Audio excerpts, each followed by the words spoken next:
Hello, you're watching Proactive. I'm joined by Nextech3D.ai CEO Evan Gappelberg. Evan, very good to speak with you as usual. You've just signed a new enterprise contract for volume AI-driven 3D model production. Tell us more about the contract and where this is leading to. Yes, great to be back with you, Steve. This is a pivotal contract.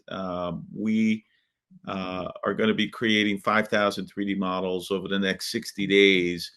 But the thing that's most exciting for us is that really is just the tip of the iceberg, meaning after the 5,000 3D models in 60 days, we are going to be going into high volume production of over 100,000 3D models, really in just a few months. And, that equates to $1.5 to $2 million in new revenue just from one customer. And, they're not alone. There are more deals in the pipeline. I mean, this is the biggest deal by far. But the momentum is starting to kick in for the 3D modeling business. And, today's news is really a testament to that. Evan, you said this is a pivotal contract, so tell us what it's likely to lead to and what other sort of contracts you could be looking at. So, with these big contracts, they typically start you out with a test to see if you're capable of doing high volume before the high volume actually shows up. I mean, this is normal. This is exactly what happened with Amazon when we started with them. But this is way bigger than Amazon, and the reason is that this company is not an e-com retailer. They supply software to the e-com retailer, and there's multiple retailers that are buying this company's software. And the way their software, its visualization software works, is they need 3D models to populate inside the software. So this can extend actually for years, and it could be just a massive, massive deal for us. And we're super, super excited to get started. And it is starting right now. The teams are integrating, and we expect to be in production any day now. So could this lead to new avenues of revenue for Nextech, Evan? Absolutely. I mean, really, it's the 3D modeling revenue that we're highlighting here today. And we have other customers. We have another customer that's looking at 60,000 3D models. These are massive numbers. I mean, to put this into perspective, it took us 3 years to do 100,000 3D models. Now we're talking about doing either even more than that in the next 12 months. And so, it could be double or triple that. So these are very significant numbers.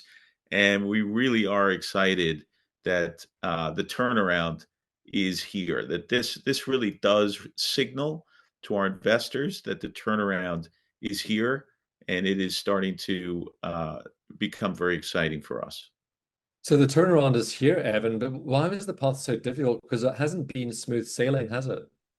It has not been smooth sailing. And the past, when I look back, I mean, let me just take a moment to acknowledge the journey, especially really the past 3 years. I mean, it's been a 7-year journey, but we built and invested in groundbreaking AI and 3D modeling technology. But the reality is, Stephen, is we were early, too early for the market. We anticipated mass adoption of 3D models, and not just us. I mean, Shopify, Google, Apple. There were many big players that had anticipated that 3D models would emerge as the next generation of technology.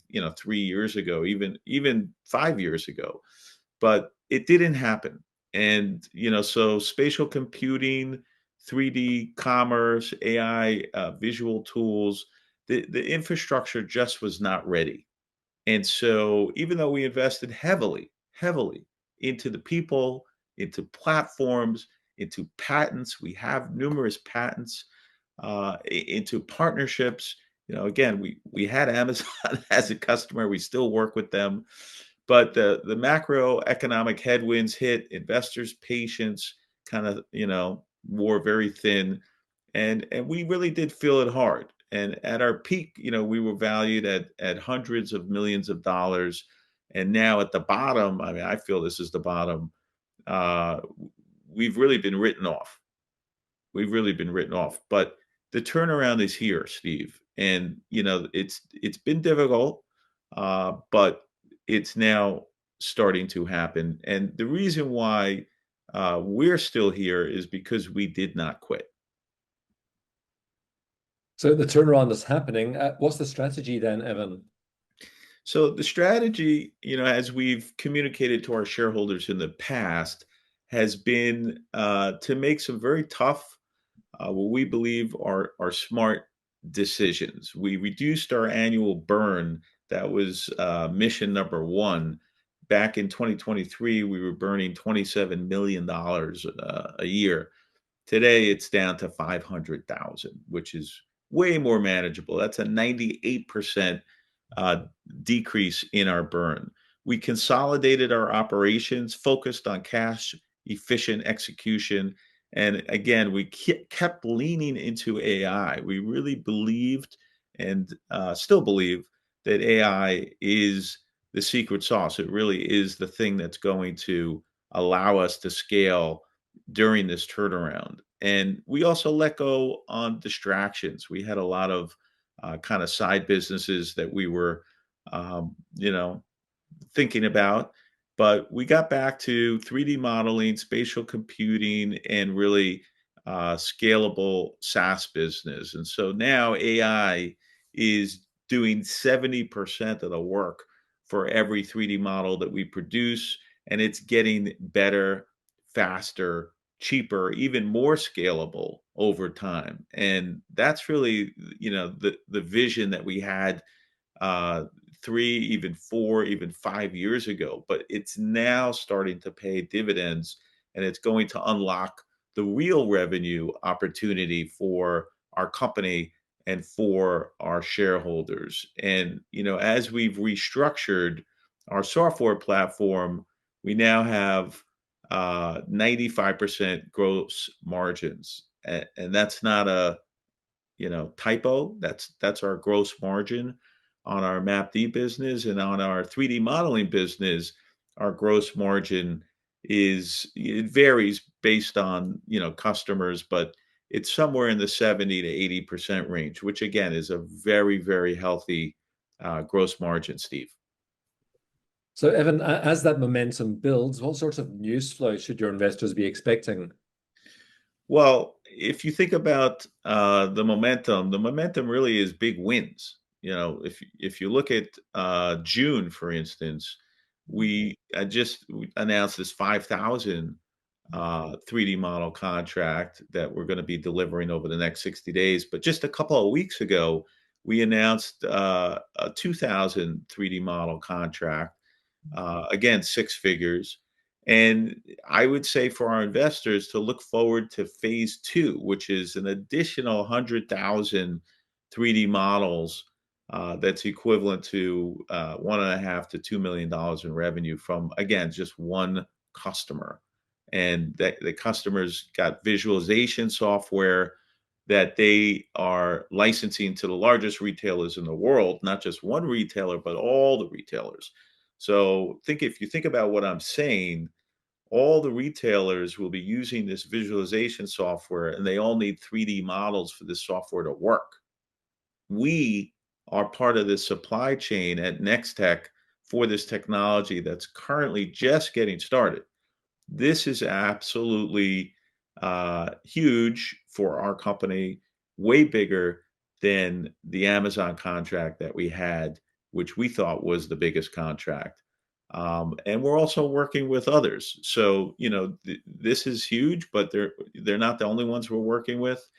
And that's really, what's exciting for us as we turn this ship around, Steve. And I mean, throughout all this, Evan, have you maintained your early mover advantage? So it's interesting. That's a great question.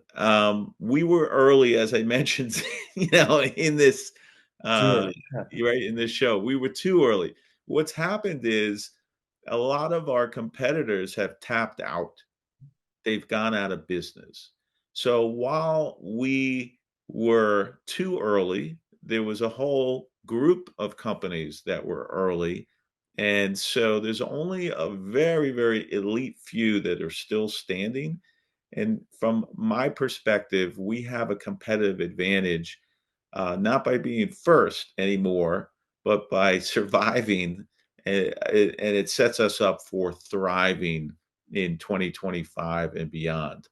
You know, if we look at our goals and our roadmap, Steve, for the rest of 2025 and 2026, you know, it's like, where are we going?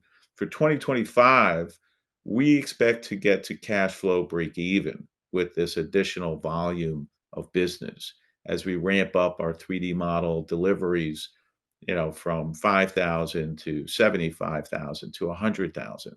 We expect to add and extend our AI photography and digital twin technology and increase our recurring revenue with hosting the 3D models in our 3D cloud. We also are building our Map Dynamics platform into a $5 to $10 million business. That is the business that is massively profitable at 95% gross profit margin. So that's a really big deal. We've been putting out news recently about the new features, attendee tracking, ticketing, AI matchmaking, and lead retrieval. And those things are going to drive our business forward beyond just 3D. And as we look into 2026, Steve, we expect again to be cash flow positive and potentially even reporting profits. So we expect not just to be surviving, but thriving. And we believe we will have real earnings, real net income, which means that, you know, every dollar earned adds value to the company and to our shareholders. Well, with Nextech firmly back on track, Evan, any final thoughts? Yeah, I would like to say, you know, on a personal note, um, Steve, and really to our investors, that I've given the last 7 years of my life to this company. I've taken shares instead of salary. I've kept us afloat when many, many others have walked away.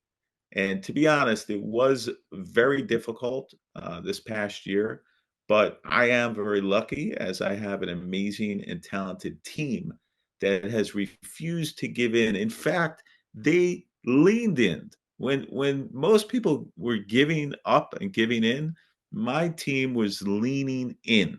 And when your team leans in, it creates magic. And you really see this, you know, in sports. The thing that comes to mind the most, and you know, I was lucky to be at the Super Bowl in 2007 when the Giants were going up against the undefeated New England Patriots, led by the legend Tom Brady, and Eli Manning and the Giants beat them. It was a team effort. The team leaned in, the famous Tyree catch. And so I just see things like that happen in mostly in the sports world, sometimes in the business world. But I look at that and I say, wow, if that's possible, what can we do? And you know, again, we are turning things around. It's kind of like that Tyree catch. I've always believed in the future, even when the stock doesn't reflect it. Many investors have left. I understand why, but now things are different. This isn't 2022. This isn't 2023 or 2024. This is 2025. And the technology we have dreamed about is now real. The demand that we had hoped for is now coming in. The business model that we built is now scalable, profitable, and accelerating. We didn't just survive. We're ready to win. And I'm inviting our shareholders to rejoin us on this journey before the market catches up, because we really are just getting started. Well, Evan, a great story. Congratulations again on that latest contract, and I hope you'll keep us updated on your progress. Thank you, Steve. Evan Gappelberg, the CEO of Nextech3D.ai.